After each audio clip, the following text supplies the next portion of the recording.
Ah, let me tell you an embarrassing story. This actually happened to me, okay?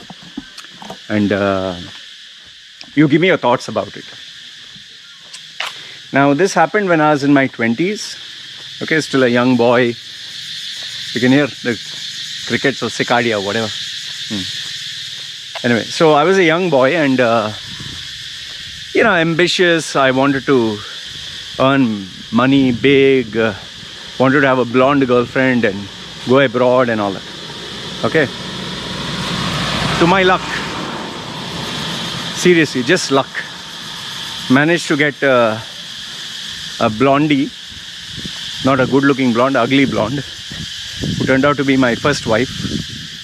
And she managed to remove a visa for me to go abroad. And before you know it, I was going to go to Dublin. How are you? Keeping fit. I have the tiger. So out of shape. So, before you know it, I was scheduled to fly down to Dublin, Ireland, the village of Clondalkin. Okay? And,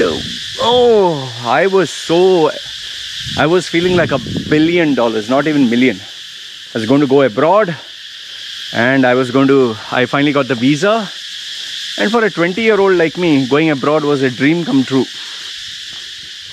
And I'll tell you, there were complications, although that is another video for itself. You can check my video, my first divorce.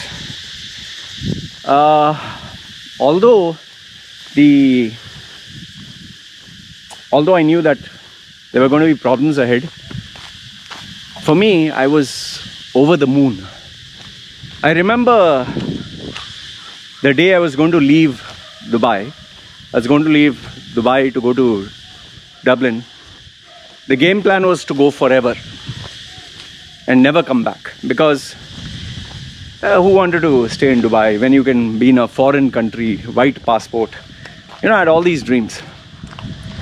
I remember even today, I was saying, fuck you, fuck all of you, fuck this Indian nationality, fuck this desert camel country. See the arrogance. I told you, it's 20-year-old, stupid. Says like, fuck this Indian passport, fuck this desert, fuck these camels and this Arab country. I'm going to foreign country, foreign.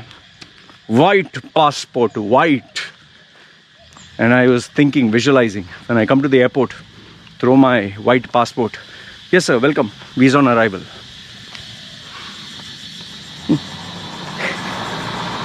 Fantastic, fantastic.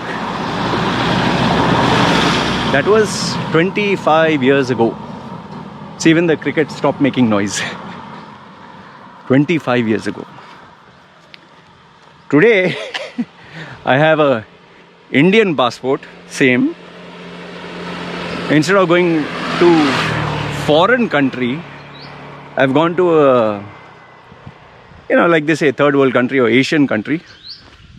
Even though Thailand is far better than most other countries. And instead of having a blonde, sexy, big boobs, the typical Hollywood Bond girl type of female, I have a simple wife who doesn't even put makeup. Which anyway, I prefer that way. Simple girl. So what happened? What happened? Many things happened. But I'll tell you what's the funny thing. I was humbled. And no, it didn't take 20 years. After that arrogant statement I said to myself, I didn't tell anyone. I never told anyone. I was telling myself, fuck this country, fuck this. In less than a year, I was back. Less than a year. She turned out to be a fraud, lost all my money, was living like a homeless guy, eating from the dustbin and working as a cleaner, sweeper, bathroom cleaner. I was completely destroyed. Completely. I was in a massive state of depression. And mind you, I was still in my early 20s. I went through one of the biggest failures of my life, the biggest embarrassments of my life, and it was terrible. It took me, I think, 2 years to get a hold of myself, 2 years to get out of the state of shock. It was that painful, it was that bad. And along with me, so many people who cared about me, they also saw me and they felt sad for me. But that was the reality. Now, has it happened again? No, not the same incident. But anytime my head has gone in the clouds, my nose is up in the air, life has a very funny way of bringing you down to the earth. Life has a very painful method of teaching you a lesson. And that is why today, I don't feel proud, I don't show off, I don't act smart. Because I know, okay, today may be good. What about tomorrow? What will happen if tomorrow things don't go as per plan? That is why I tell people, avoid bragging, avoid showing off, avoid telling people, fuck you, I'm better than you, haha. You don't know what the fuck is going to happen next year. Yes, our arrogance, our pride, that feeling of success and money which you get suddenly makes you feel like you're invincible. Sadly, that lucky moment, if it was lucky, will run out. And this has happened many times. I'll give you a small example, another one. This young man from Pakistan, he came down to meet me. His father is still my friend on Facebook. He used to always talk to me nicely and this and that. And I was also good friends with him. Okay. One fine day he told me that his son is coming down to Dubai. Okay. I was like, okay. He's saying, my son is smart, my son is amazing, my son is this, my son is that. Yeah, okay, whatever, fine. I was used to it. So his son came down and he told Loy, I would like my son to meet you and take your advice and guidance on resume rebranding, personal branding, on so many things. I said, okay, fine. His son came down. His son turned out to be this small guy, really small and skinny and a simple guy, a nice guy. He was very humble. And he showed me his CV and obviously, coming from Pakistan, you do not know anything of UAE. So he wanted to be a bank manager and all that. Young guy in his 20s. I told him, see, this CV will not work. You need to have some experience and your interview skills, you need to update yourself and all.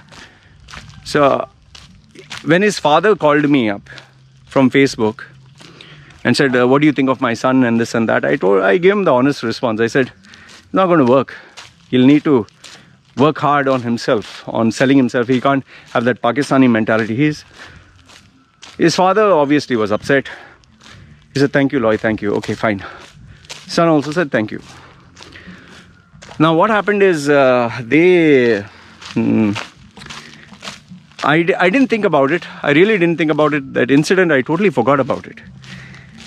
After a few weeks, I think around 2 weeks or 3 weeks or something like that, I got a call. I got a call from this guy, same guy. Hey Loy, how are you? And this and that. Fine. Loy, I want to tell you good news. He's like, yeah, go ahead. I want to tell you that despite what you said, okay, I got a job as a manager in a bank. So I was like, oh, okay, which bank? He got a job as an assistant manager in an Islamic bank. And where I had predicted that he would get a salary for $1,000, that is a starting range, he claimed he got a salary for, I think, $5,000 or something, which I didn't believe, but I guess whatever. And he told me, see, I told you, I will do it. But I was happy for him. He didn't speak to me with disrespect. Then his father got in touch with me. And your father said, see, I told you my son can do it. And my son is this and my son is that. And obviously, the father is proud about his son. So what I did is, if you're my friend on Facebook, you'd know I did this. I literally put his son's photograph and I gave a public apology and I said, when I'm wrong, I'm wrong. I predicted this guy would not get a job or whatever, but he did it. And I posted it. Little did I know, his father would take a screenshot of this and use it as an advertising poster to all his family, all his friends in Pakistani forums and everywhere else. And very soon I became a laughing joke for all these people. And I even got messages, hey, who the fuck you think you are? You know, we Pakistanis are this and that. I just kept quiet. The father never intended it to be that way, but I got lambasted by everyone. So I kept quiet. Anyway, he was not my target market, and anyway, I was doing this for free for him. Now, fast forward today, it has been, I think, what, 10 years or something? I checked his Facebook profile a few days ago. Okay? I remember when he had initially got that job, he had taken photograph wearing a suit, a blue suit, glasses, and like this, and he was looking smart. He was standing next to a car and all that. I don't know, maybe rent a car or whatever. And his father, they were praising him and this and that. Now, and obviously he updated his LinkedIn, assistant manager of this Islamic bank and all that. When I checked his profile now, there was no update there. Then went to his Facebook, there was no update there also. Nothing, he has not updated anything, just put some religious stuff here and there. Finally, I checked the father's page. There was no update, but then somewhere, when searching, I found a photograph of his son with him in Pakistan. Now his son stays with him in Pakistan, and he is, doing this local, some small little shop or something. Okay, they're not very rich or something, they're just happy. And he has a small kid, he has a wife. Okay. So I was curious. So what I did is, I just reached out to the father, hi, how are you, and this and that. So I said, hey, how is your son doing? I just asked, how is your son doing? Even though I knew his son was with him. I said, how is your son doing? Is he still in Dubai? First the father just kept quiet and then said, no, my son, he was in Dubai for some time, but now he left. He's come back to Pakistan. He's running a small business. And the father was just rambling around. He didn't say anything much. And then he said, okay, I'll talk to you later. Okay, bye. He did ask me about Thailand. I told him a few things. And then subsequently after that, to my surprise, his father sends me his CV. And okay, I got his CV. And when I checked his CV, he had worked in Dubai for 2 years. After which there was a gap. And then it seems he, was back in Pakistan. So what I did is I scheduled a call with him. Okay, now the only reason I did this is because I was curious. I wanted to know what was the story. I'm normally a very curious guy. So I spoke to him. I said, hey, how are you and all that? Hey, fine. He was with his baby and he's happy and all. So I asked him, so how is it in Dubai and all? He said, yeah, it was good. I asked him, you want to go back to Dubai? He said, no. So when I asked him, you want to go back to Dubai? He said, no. I was like, why doesn't he want to go back to Dubai? Both these dogs are yours? Huh? Both these dogs are yours? Well, he kind of adopted me. He's a soy dog, but we take care of him. Okay. So I asked him, why you don't want to go? He said, no, I just prefer not. So I really wanted to know why he didn't go. Finally, he told me, after persuading him some more and all that, he finally told me after he got the job, that initially he was very happy and all that, but after 2-3 months, they used to literally harass him. They used to treat him like shit. They used to make him work 2-3 people's jobs. And the only reason he got the job was the local guy, he was a Emirati boss, wanted him to do his work as well as other people's work, and he used to abuse him left, right and center. And this guy continued working for him until the visa this thing. He wanted to run back home, and his father said, no, don't. It's a matter of respect. We have told everyone here. You're talking about your future, marriage, this and that. And because he had bragged about it on social media, he couldn't come back. He somehow, clamped down on his pain and worked. And the day his visa got over, he said, thank you very much, and he ran back. And the experience has been so traumatic, he never wants to come back to Dubai. Let me give you one last example before I come to my conclusion. This female, I remember ex-girlfriend of mine, obviously wanted to marry her. Long story short, she dumped me or anything. I wanted to marry her, but she said, no, I want a nice guy, whatever. And then she kept trying new guy after new guy after new guy. It's not that she was a slut or she was a bitch, but she wanted someone where she could have a secure future. Okay? So, for me, obviously, I always liked her. I always had her back of my head. So, one fine day, I don't know what came over me. I decided, okay, why don't I propose to her, go to her parents and ask for her hand, because anyway, the parents are involved in it. So like a stupid idiot, I actually did this. I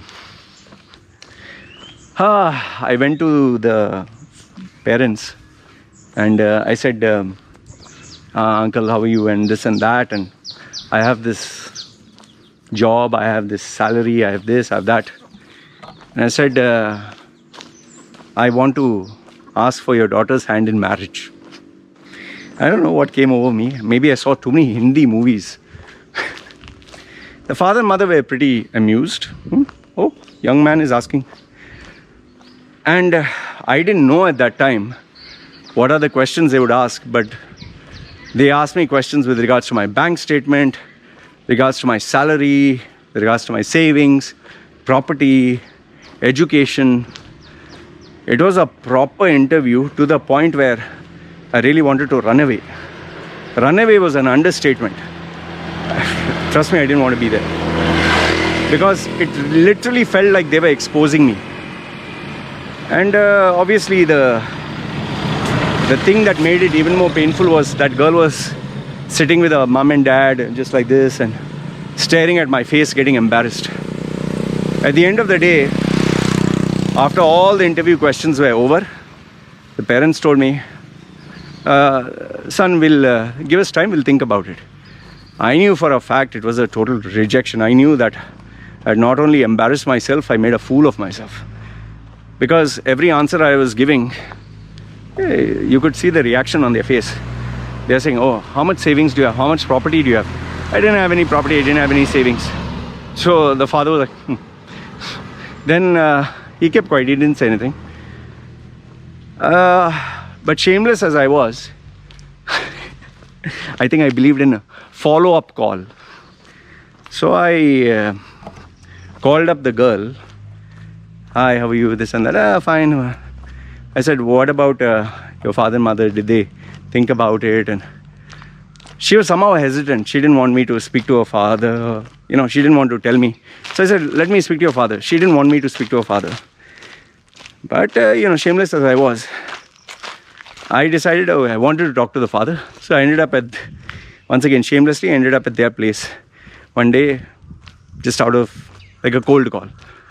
Father and mother, they were doing their own thing. And so the father was maybe in the kitchen or something. And he came out and obviously normal clothes, sat down. Yes, this time he was not very, like courteous and all.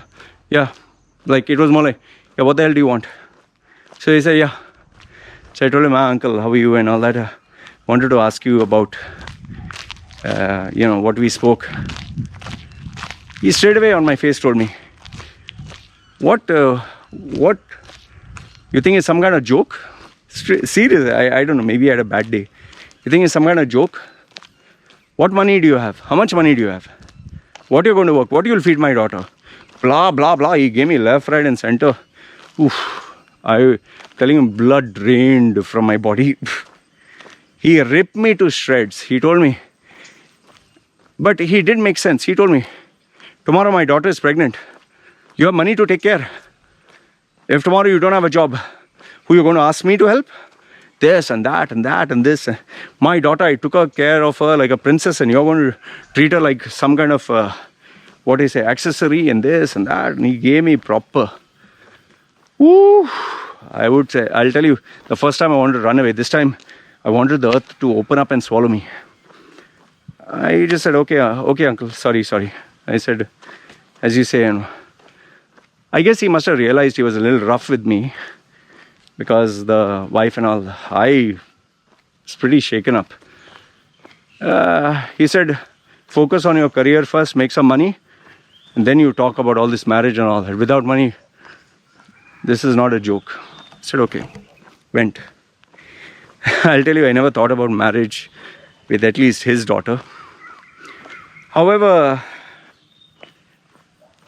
Facebook, like they say, connects people. I somehow saw her profile. Somehow. After so long. Generally, I'm not very active. I'm not very active on Facebook, and we're just scanning through all the profiles, and I saw her. I'll tell you, I was pretty shocked. She's become so fat. You're talking of a gap of 20 years or so now. Father has become very old. Father's become very old. Mother's super old. She has become so fat. And it's not that she's not happily married. Maybe she's happily married. Husband is also fat. She's also fat. Okay. But now that is not the thing which I'm telling you, oh, I wanted to marry her when she was sexy and now she's fat. No. They actually are living a very middle class life. They're not living anything luxurious. And it was only later on I found out the father's business flopped. The mother ended up with heart trouble. They ended up taking a business loan and the business flopped. Then she and her husband started something that also flopped. And now they have multiple credit cards and they have multiple loans. And they're just struggling to pay the bills every single day. In fact, how I came to know this is one of the persons who they asked money from. No, the person who I spoke to, they even had taken money from this person. And they were finding it hard to return it back. I just thought back on all those days. How the father he felt invisible. His daughter was this precious, beautiful, hot girl, and how everyone wanted to marry her.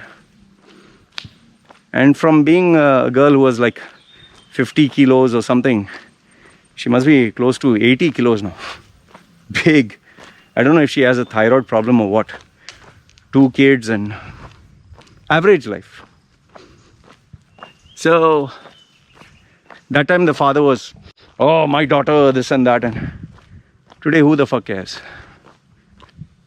So what I want to tell you through these examples, these are real life examples, nothing out of the ordinary. The only thing I want to tell you through this is, if you're experiencing success or happiness, or things are going good for you, don't be foolish to think that you can brag about it and nothing is going to happen. I'm not wishing you bad. If you have achieved success and you're making money and you have a great career, but don't be a fucking prick, because yes, maybe today life is good for you, maybe you have a lot of money, maybe you're doing pretty well. You don't know tomorrow. Tomorrow will be a different story. Life will be different. People will change. Opportunities will change. You will change. So when things are going well, don't let it get to your head. I myself have seen so many rich people, so many rich relatives who had everything gone. I'm pretty sure today his daughter forget if their marriage were to break, let's say. Nobody would want to even be with her. Who would want to be with her? That way you can look at me also. Who would want to be with me? So all I'm telling you through this video is, if you're experiencing success, or you're making money, or you're success, don't brag about it. Whether it's your son, whether it's your daughter, whether it's your money, your business, you just don't know when tables will turn. And the day some shit happens, yeah, finished. So better to keep quiet. You have money, keep quiet. You achieve success, keep quiet. You're doing well, keep quiet. Don't go around blowing your trumpet about it. Because one day, like they say, when the shit hits the ceiling, you'll come back to earth. And the sad fact is, when you come back to earth, there'll be a lot of people waiting to laugh. So better than that, just keep quiet, low profile, enjoy your money, enjoy your success, enjoy whatever you have. Maybe talk to the people who matter. Don't bother about the rest. Because remember, like they say, every dog has his day. That's all I want to tell you, man. Anyway, this story just struck my head, so I thought I'll share it with you. Let me know your thoughts. And this is me signing off. Guys, take care.